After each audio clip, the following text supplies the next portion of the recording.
La maldición del cura. En Rosales, durante 1811, vivía un cura muy querido por los habitantes de la región. Cuentan que el padre José María Carrasco, quien andaba por los 60 años, aunque respetado por toda la gente del pueblo, era muy celoso guardián de las buenas costumbres que enseñaba la iglesia por aquellos años de principios del siglo XIX. Al padre lo rodeaban muchas envidias, pues don Chema era el deshacedor de ofensas en el pueblo y metía su religiosa nariz en todos los conflictos, lo que le acarreó la enemistad de muchos, en especial del alcalde. La gota que derramó el vaso fue la llegada al pueblo de un señor llamado don Antonio Ampudia, quien vino con su esposa, la cual se daba aires de marquesa sin serlo, además de 4 hermosas hijas que hicieron perder la cabeza a todos los muchachos en Santa Cruz.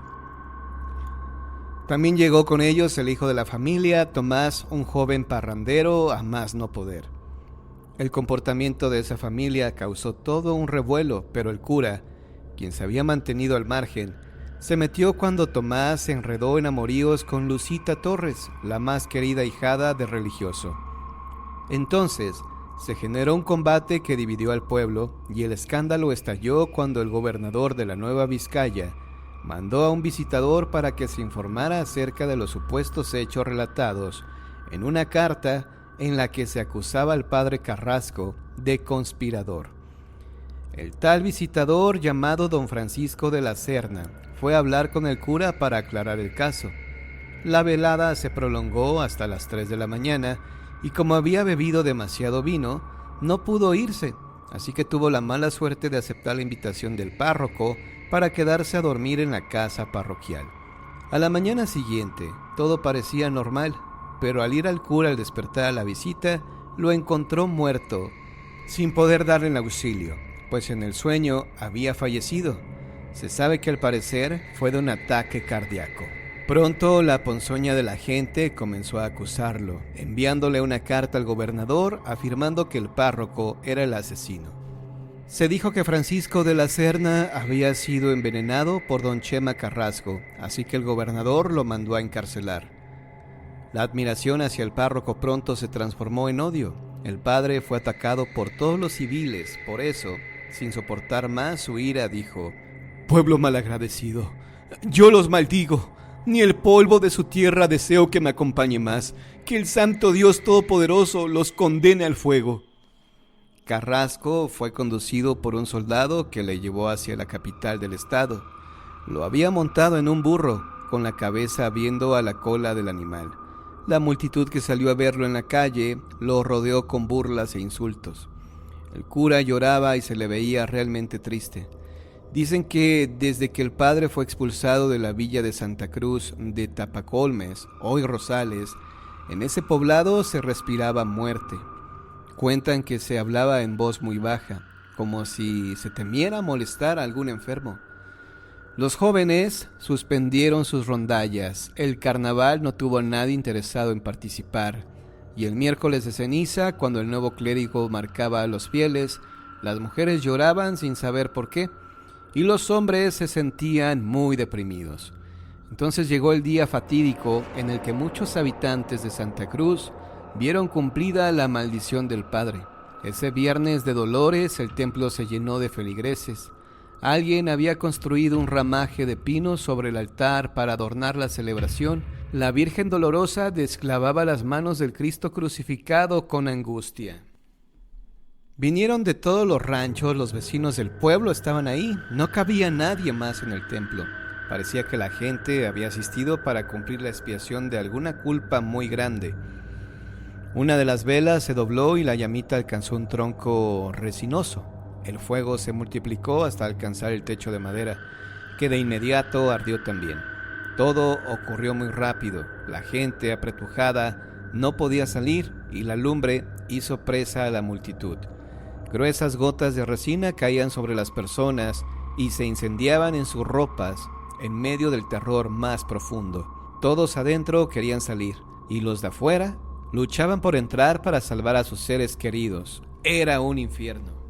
Después de demostrarse la inocencia del cura Carrasco, se fue a predicar a otro lugar y en una misa bajó del púlpito pidiendo la clemencia de Dios para un pueblo impío. En 1940 se reconstruyó la iglesia de Rosales y encontraron a varios muertos el mismo día en que el cura oró por el perdón de ese pueblo maldito.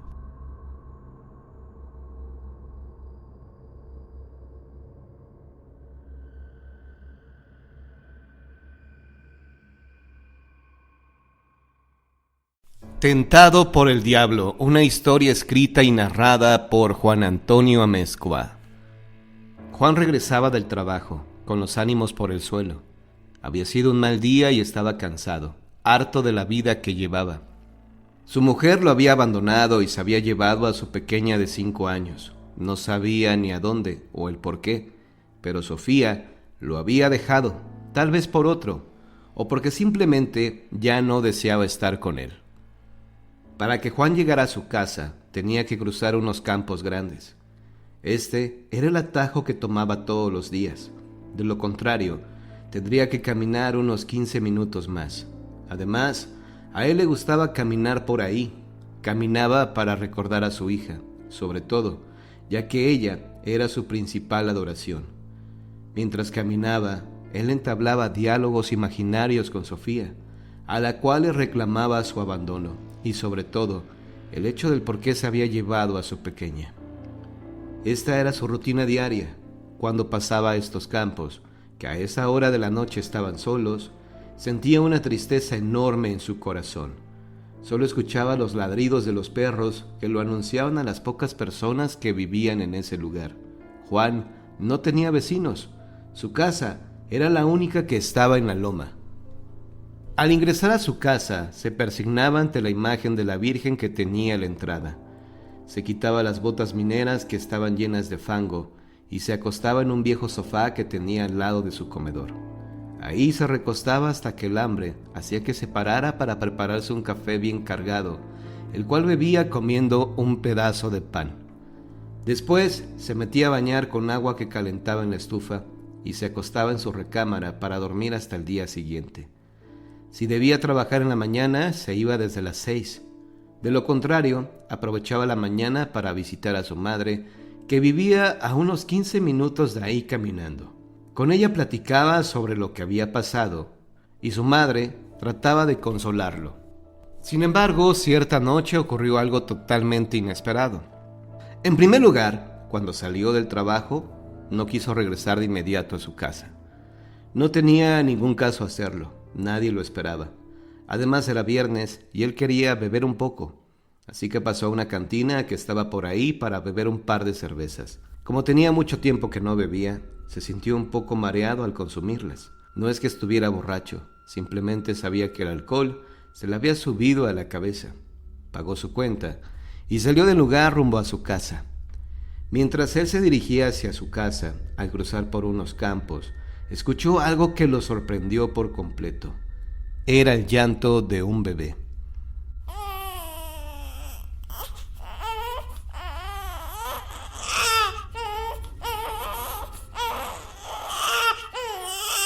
El llanto de la criatura hizo que se le erizara la piel y comenzó a buscarlo con desesperación. Ese bebé debía haber sido abandonado por una mala madre. Juan comenzó a buscarlo con desesperación hasta que lo encontró. Estaba a los pies de unos arbustos y el bebé estaba dentro de una caja de cartón. El bebé lloraba con desesperación. Seguramente tenía hambre y frío.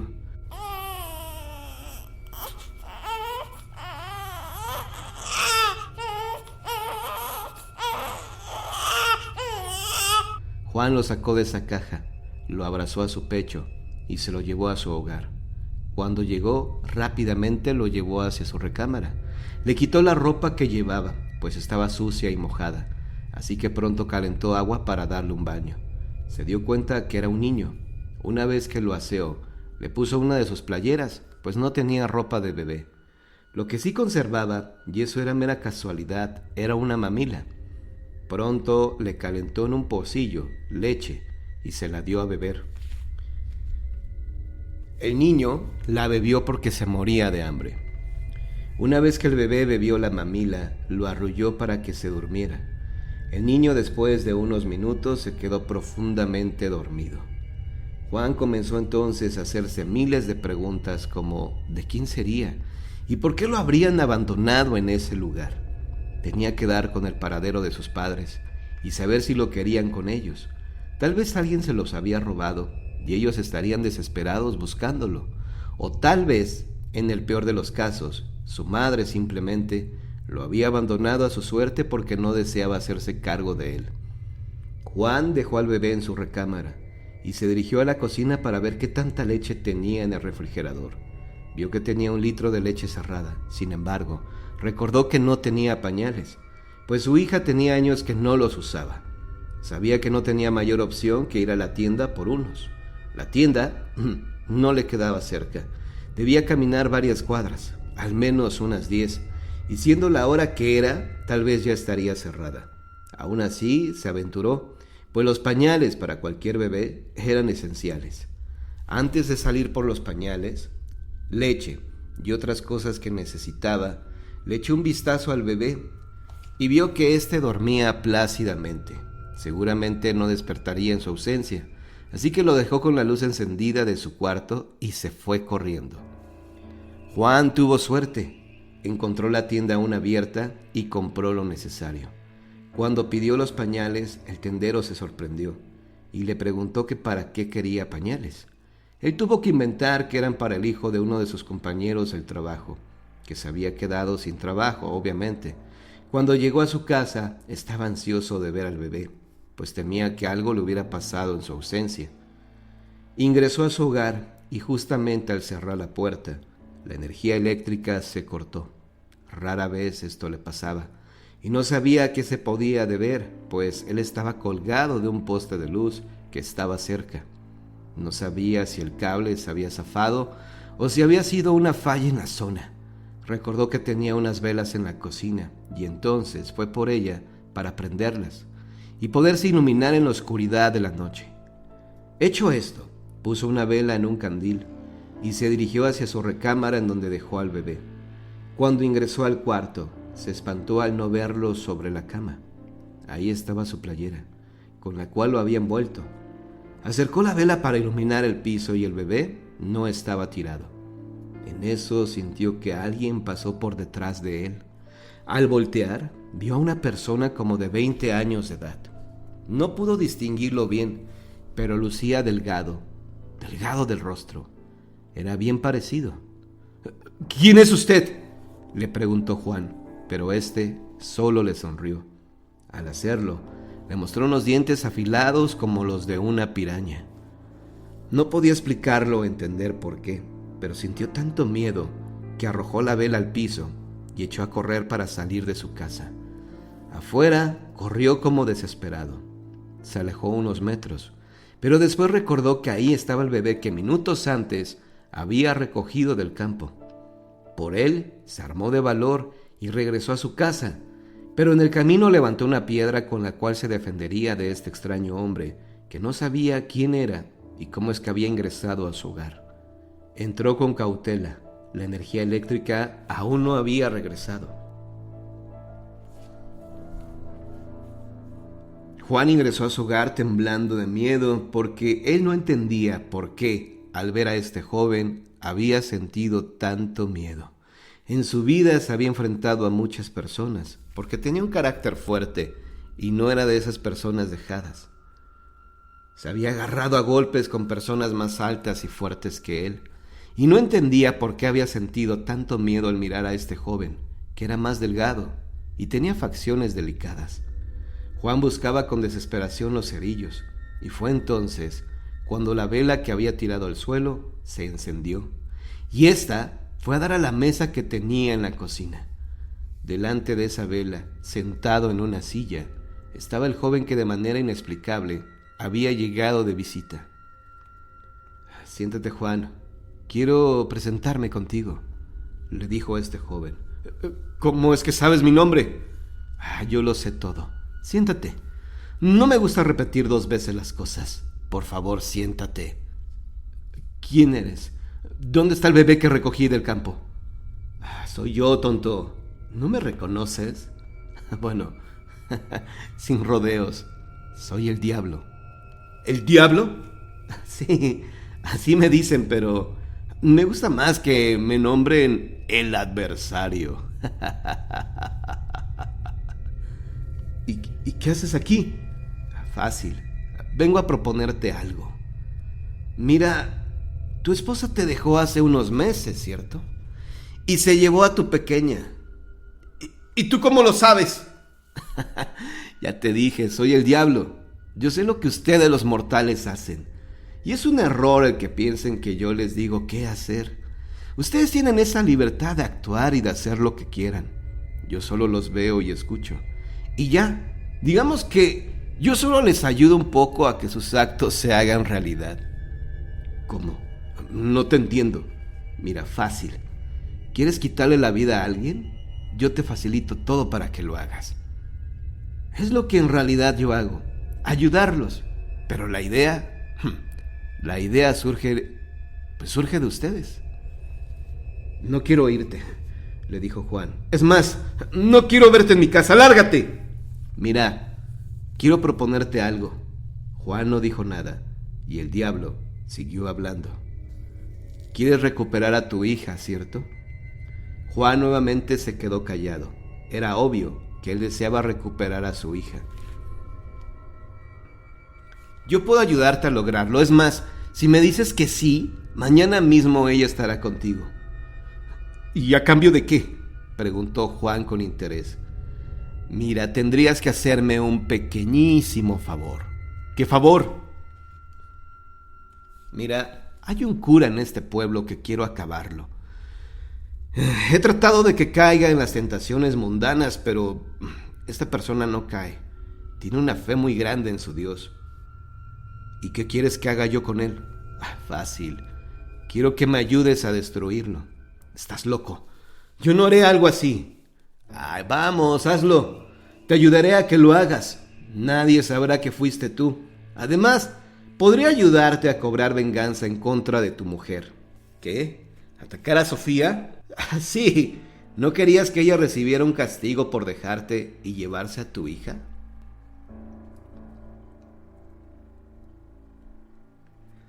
Yo puedo hacer que ella reciba su merecido. Es más, puedo hacer que ella desaparezca para siempre.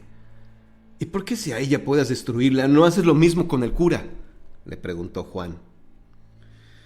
El diablo, al escuchar esto, puso cara de disgusto, de molestia. Se dio cuenta que Juan, a pesar de ser un hombre humilde, no era tan tonto como se veía. El diablo sonrió fingidamente y continuó hablando. El cura está protegido por alguien de allá arriba, pero de muy arriba, y no puedo atacarlo. Pero tú sí, y a cambio, ya te dije, te ayudaré a recuperar a tu hija y a castigar a Sofía. ¿Qué dices? Anda, Juanito, dime que sí. Digo que te vayas al demonio, maldito ser. Juan corrió hacia la entrada de su casa, en donde tenía la imagen de la Virgen de Guadalupe, y se la mostró, creyendo que con esto el diablo se espantaría y correría. Pero solo desató en él una carcajada que resonaba en todo el lugar.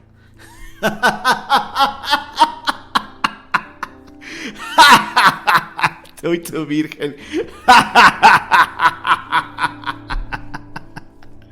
Ay, piénsalo bien, es más, aparte de recuperar a tu hija, te haré un hombre muy rico. Te puedo dar muchas monedas de oro para que nunca más vuelvas a trabajar en tu vida.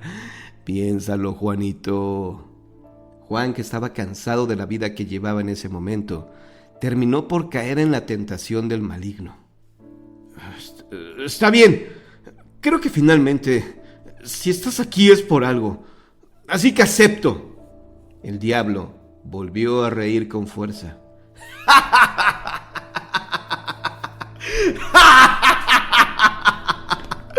¡Ay, excelente! Sabía que tú eras el hombre indicado para hacer este trabajo. Bueno, ¿y qué tengo que hacer? Fácil, solo quitarle la vida al cura, de la forma en que puedas. ¿Así nomás? Sí, de la manera que sea, no me importa. Pero hazlo a un lado de mi camino. Está bien, Me las voy a ingeniar para matar al señor cura. El diablo apagó la única vela que tenía delante de él y la casa quedó en completa oscuridad. No fue necesario que Juan buscara los cerillos para encender la vela, pues a los pocos segundos la energía eléctrica regresó. Juan se quedó ahí, parado, sin saber lo que realmente había sucedido. Había aceptado cometer un crimen, acabar con la vida del cura del pueblo a cambio de recuperar a su hija y tener mucho dinero. Se preguntaba si esto valía la pena y se contestó que sí. Juan era un hombre que tenía un oscuro pasado, pero jamás en su vida le había quitado la existencia a otro ser. Esta era la primera vez que haría algo así, y estaba muy nervioso. Comenzó entonces a planear cómo lo haría, cómo es que le quitaría la vida al padre del pueblo. ¿Lo esperaría a que saliera a la calle por la noche a dar su caminata?